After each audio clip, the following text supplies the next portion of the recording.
Video si haudringi mangoinana leibang maza kudingmaki tingmang khunizari. Iramdam siga saknaira maza suren yama thuda liver transplant tawdaba yadabagi aruba phibam amada leire. Transplant asigidamang lupa la kuntra langdaba yaruidawre. Masda puksil sauraba leibang maza singna isa-isagi ngamzaba tingmang khut GPA numbers da tingtokpirakna manulukna haijari. Aikoi ireisa lising kuntra kangna lupa chama-chamadam khainabada yami khaliba sinfam asi kari nate haijaningi. Apunbagi sakti no za sibo stage ki phambakta mohna puminarakse.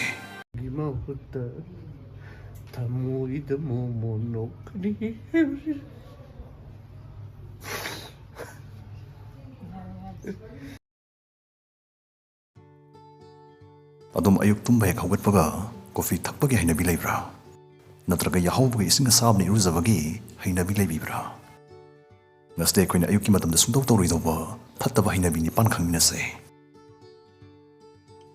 Number 8. Hitting the snooze button. Ayukki alarm makhol muktaning dabani sude hainaba mi kongai amane. Alarm makhol da tumba hawdorokpasti hena dum tumning ba phawnai. Aikoi ayamana tawba yam phattaba hainabi ma hairade ahanba khongakpa alarm makhol da hawgatna snooze button namkhraga minute 10 gi matungda anirak subena khongakpa alarm natraga masing matungda hanjan snooze button namlaga mateng ahangak tumsalaba matung kona hawgatpa asne. Masigi maramde aikoina ahanba amadi anisuba alarm gi marki minute kharaduda ngaktung tumsanba do maduma pungphaba khutumjingde.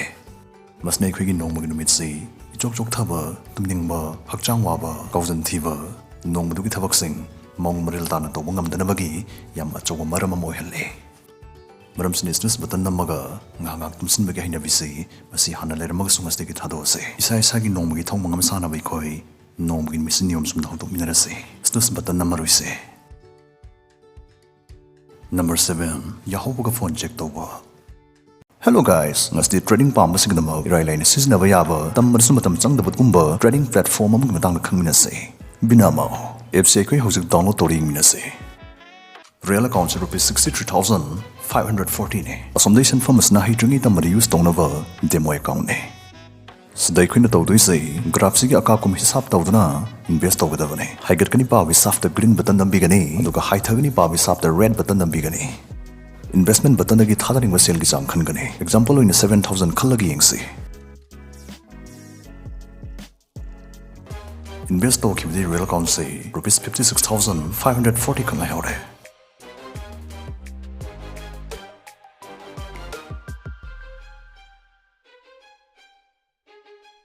How's your moving bio? Real account profit yauraga rupees 69,350 suramle. Deposit button sir nambiraga yam line deposit tawsu yai description dagi download tawbiyo binamao. Ayuk mit kam hek thorpaga phone han hekta check tawningi. Masi hojik matam mi ayambagi hainabi oire. Mit hek pangthorpaga social media da kari anawa paw leire. Kari notification anawa lai haina phone si check tawrubuda nungai taw paw. Natraga picture ama urubudagi darkar oidaba karisu nataba mathau tadabada wakhalda charangnaba nungaitaba phone biyai.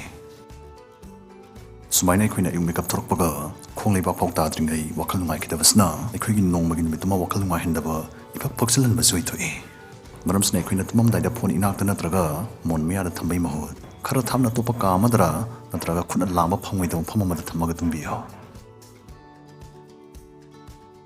Number 6. Coffee hana thaksinba. Fong sawa coffee cup amaching basay masi yam pitlay bathabagni. Adu kauri tabadi ayuk hek yahawudi masi thawi tabane. Ayuk tumahwat pagadi coffee gi mon ising thapagi hainabi oina thamse.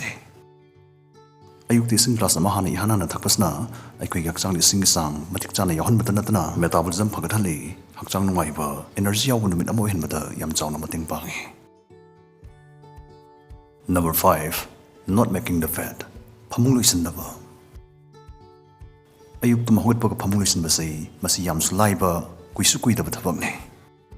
Adubu hawjakandi phone amaga phamungda naisinduna leibig hainabisi masi lakpadagi horen ngahak leraga muksin naidaw leirabasi budana yahoragbuda phamung loisinba migi changsay masi yam nemle haiba yare. Adubu ayuk yahobaga phamung loisinba haibasay masi yam kanaba hainabi amane.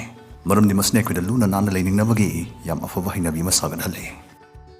Thabak ama chalo halakpada phamung panung kasi luna nana leirambasna aikoigi wakhal santi fangnabagi maram ama soihalle. Hana tarom da boy ragde dom hayeng dagi tumbe ka hawat paga phamung hana loisin miro. Number 4. Eating empty carbs and sugar for breakfast.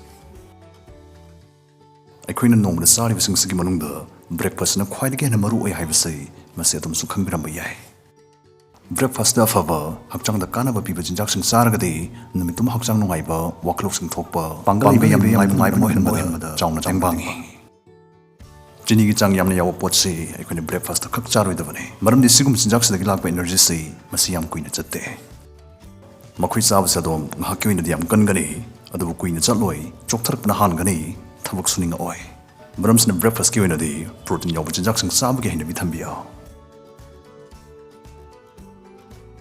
Number 3. ꯊꯣꯡꯅꯥꯎ ꯄꯔꯗꯥ ꯈꯟꯖꯤꯜꯂꯒ ꯇꯨꯝꯕ꯫ ꯑꯌꯨꯛ ꯇꯨꯝꯃꯤꯉꯩꯗ ꯌꯥꯝ ꯉꯥꯟꯕ ꯃꯉꯥꯜ ꯃꯥꯏ ꯃꯤꯠꯇ ꯐꯨꯔꯛꯄꯁꯤ ꯃꯁꯤ ꯌꯥꯝ ꯍꯩꯅꯗꯦ, ꯌꯥꯝ ꯅꯨꯡꯉꯥꯏꯇꯦ꯫ ꯑꯗꯨꯕꯨ ꯑꯌꯨꯛꯀꯤ ꯅꯨꯡꯁꯥ ꯃꯉꯥꯜꯁꯤ ꯃꯁꯤ ꯑꯩꯈꯣꯏꯒꯤ ꯐꯃꯨꯡ ꯀꯥꯗ ꯐꯨꯍꯜꯂꯒ ꯅꯨꯡꯁꯥ ꯃꯉꯥꯜꯗ ꯃꯤꯀꯞ ꯊꯣꯔꯛꯄꯁꯤ ꯃꯁꯤ ꯑꯩꯈꯣꯏꯒꯤ ꯍꯛꯆꯥꯡꯗ ꯌꯥꯝ ꯀꯥꯟꯅꯕ ꯄꯤꯗꯨꯅ ꯑꯦꯛꯁꯄꯔꯠꯁꯤꯡꯅ ꯍꯥꯏꯔꯤ꯫ ꯑꯌꯨꯛꯀꯤ ꯅꯨꯡꯁꯥ ꯃꯉꯥꯜꯁꯤꯅ ꯑꯩꯈꯣꯏꯒꯤ ꯍꯛꯆꯥꯡꯗ ꯐꯨꯕ ꯃꯇꯝꯗ ꯑꯩꯈꯣꯏꯒꯤ ꯍꯛꯆꯥꯡꯗ ꯀꯣꯔꯇꯤꯁꯣꯜ ꯍꯥꯏꯔꯤꯕ ꯍꯣꯔꯃꯣꯟꯁꯤ ꯁꯨꯡꯍꯜꯂꯤ, ꯑꯃꯗꯤ ꯃꯁꯤꯅ ꯑꯩꯈꯣꯏꯒꯤ ꯕ꯭ꯔꯦꯟꯁꯤ ꯃꯊꯧ ꯐꯖꯅ ꯇꯧꯕꯗ ꯃꯇꯦꯡ ꯄꯥꯡꯁꯤꯟꯗꯨꯅ ꯑꯩꯈꯣꯏꯒꯤ ꯅꯣꯡꯃꯒꯤ ꯏꯊꯧ ꯄꯨꯛꯅꯤꯡ ꯆꯪꯅ ꯇꯧꯕ ꯉꯝꯍꯜꯂꯤ꯫ Number 2. Saving exercises for evening.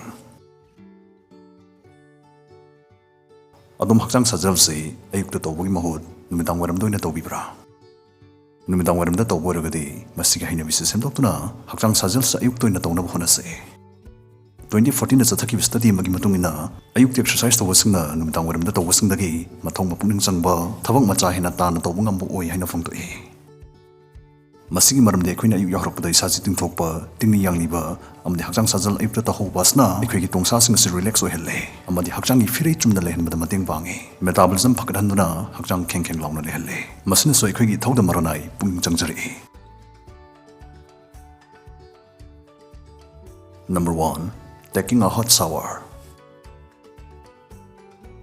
ꯑꯌꯨꯛ ꯌꯥꯍꯧꯔꯛꯄꯗ ꯏꯁꯤꯡ ꯑꯁꯥꯕꯅ ꯏꯔꯨꯖꯕꯁꯤ ꯃꯁꯤ ꯌꯥꯝꯅꯗꯤ ꯅꯨꯡꯉꯥꯏ, ꯑꯗꯨꯕꯨ ꯃꯁꯤꯅ ꯅꯪꯕꯨ ꯇꯨꯝꯕ ꯍꯧꯗꯣꯛꯄ꯭ꯔꯥ, ꯅꯁꯥ ꯇꯦꯛꯈꯠꯍꯟꯕ꯭ꯔꯥ ꯍꯥꯏꯕꯗꯤ ꯃꯗꯨꯗꯤ ꯅꯠꯇꯦ꯫ ꯃꯁꯤꯅ ꯍꯦꯟꯅ ꯑꯗꯨꯝ ꯅꯪꯕꯨ ꯇꯨꯝꯅꯤꯡꯅꯕ, ꯅꯁꯥ ꯃꯣꯟꯊꯍꯟꯅꯕꯒꯤ ꯃꯔꯝ ꯑꯣꯏ꯫ ꯃꯁꯤꯒꯤ ꯃꯔꯝꯗꯤ ꯏꯁꯤꯡꯒꯤ ꯑꯁꯥꯕꯗꯨꯅ ꯅꯪꯒꯤ ꯃꯁꯜꯁꯤꯡꯗꯨ ꯔꯤꯂꯦꯛꯁ ꯇꯧꯍꯜꯂꯛꯄꯗꯒꯤꯅꯤ꯫ ꯑꯗꯨꯕꯨ ꯅꯪ ꯇꯨꯝꯅꯤꯡꯉꯦꯗꯅꯁꯨ ꯑꯃꯨꯛ ꯍꯟꯖꯤꯜꯂꯒ ꯇꯨꯝꯃꯨꯕꯗꯤ ꯌꯥꯕ ꯅꯠꯇꯦ, ꯇꯧꯒꯗꯕ ꯅꯊꯧꯁꯤꯡ ꯂꯩꯔꯤꯕꯅꯤ꯫ ꯑꯗꯨꯅ ꯑꯩꯈꯣꯏꯅ ꯑꯌꯨꯛ ꯌꯥꯍꯧꯔꯛꯄꯗ ꯏꯔꯨꯖꯕꯁꯤ ꯏꯁꯤꯡ ꯑꯁꯥꯕꯒꯤ ꯃꯍꯨꯠ ꯏꯁꯤꯡ ꯑꯏꯪꯕꯅ ꯑꯣꯏꯅ ꯂꯨꯖꯁꯤ꯫ ꯑꯏꯪꯕꯅ ꯏꯔꯨꯖꯔꯗꯤ ꯏꯁꯥ ꯇꯦꯛꯈꯠꯍꯟꯕꯇ ꯅꯠꯇꯅ ꯋꯥꯈꯜꯁꯨ ꯊꯣꯛꯍꯜꯂꯤ, ꯏꯁꯥ ꯈꯤꯡ ꯈꯤꯡ ꯂꯥꯎꯅ ꯂꯩꯍꯜꯂꯤ꯫ ꯏꯁꯤꯡꯒꯤ ꯑꯏꯪꯕꯗꯨꯅ ꯅꯪꯒꯤ ꯕ꯭ꯔꯦꯟꯗ ꯐꯤꯜ ꯒꯨꯗ ꯑꯦꯟꯗꯣꯔꯐꯤꯟꯁ ꯑꯃꯗꯤ ꯅꯦꯆꯔꯦꯜ ꯑꯦꯗ꯭ꯔꯦꯅꯥꯂꯤꯟ ꯊꯥꯗꯣꯟꯗꯨꯅ ꯅꯨꯃꯤꯠꯇꯨꯃ ꯋꯥꯈꯜ ꯍꯛꯆꯥꯡ ꯅꯨꯡꯉꯥꯏꯍꯟꯕꯗ ꯆꯥꯎꯅ ꯃꯇꯦꯡ ꯄꯥꯡꯗꯧꯔꯤꯕꯅꯤ꯫ ꯕꯣꯅꯁ ꯄꯣꯏꯟꯠ ꯑꯣꯏꯅ ꯀꯅꯥꯒꯨꯝꯕ ꯕ꯭ꯔꯦꯛꯐꯥꯁꯠ ꯇꯧꯕ ꯂꯣꯏꯔꯒ ꯆꯤꯟ ꯁꯦꯡꯕ ꯌꯥꯎꯕꯤꯔꯒꯗꯤ ꯃꯗꯨ ꯇꯧꯕꯤꯒꯅꯨ, ꯌꯥꯗꯦ, ꯌꯥꯝ ꯐꯠꯇꯦ꯫ ꯍꯩꯅꯕꯤꯁꯤꯡ ꯑꯁꯤꯗꯒꯤ ꯑꯗꯣꯝꯅ ꯊꯥꯗꯣꯛꯄꯗ ꯈ꯭ꯋꯥꯏꯗꯒꯤ ꯍꯦꯟꯅ ꯋꯥꯒꯗꯕꯗꯨ ꯀꯔꯝꯕꯅꯣ?